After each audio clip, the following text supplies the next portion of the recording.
UFC on Fox, VanZant vs. Waterson is the 22nd edition of this series in the franchise, and the main event comes from the women's strawweight division as Paige VanZant takes on former Invicta atomweight champion Michelle Waterson. It will also feature the final fight for former WEC featherweight champion and King of the Cage bantamweight champion Urijah Faber, a California native who fights out of Sacramento. UFC on Fox 22 VanZant vs. Waterson is coming up Saturday, December 17, 2016, time to be announced, at the Golden One Center in Sacramento, California, and you can watch it on Fox Sports.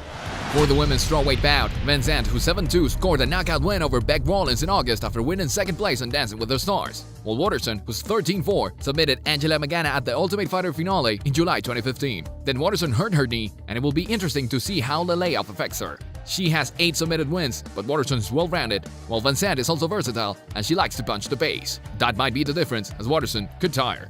Our pick for this fight is VanZant. For the bantamweight bout, Faber, who's 33-10, has lost 2 in a row, but he will leave the UFC with a slew of records, including most bantamweight wins with 9. However, he has also lost 7 title fights, which will sting Faber, who is still an MMA legend. Pickett, who's 25-12, from England, has lost 4 of his last 5, and is basically being set up to lose this match. He has been submitted 5 times, which is right up Faber's alley to go out on a high note. Our pick for this fight is Faber.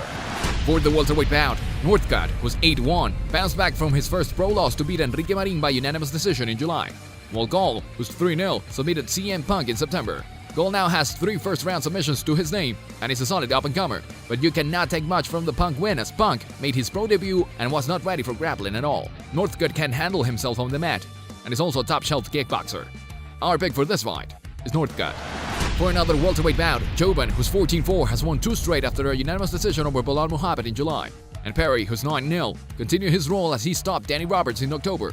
He now has 9 TKO/KO wins, 6 of which has come in the first round, and a win over Joban might light him up with a fight in the top 10.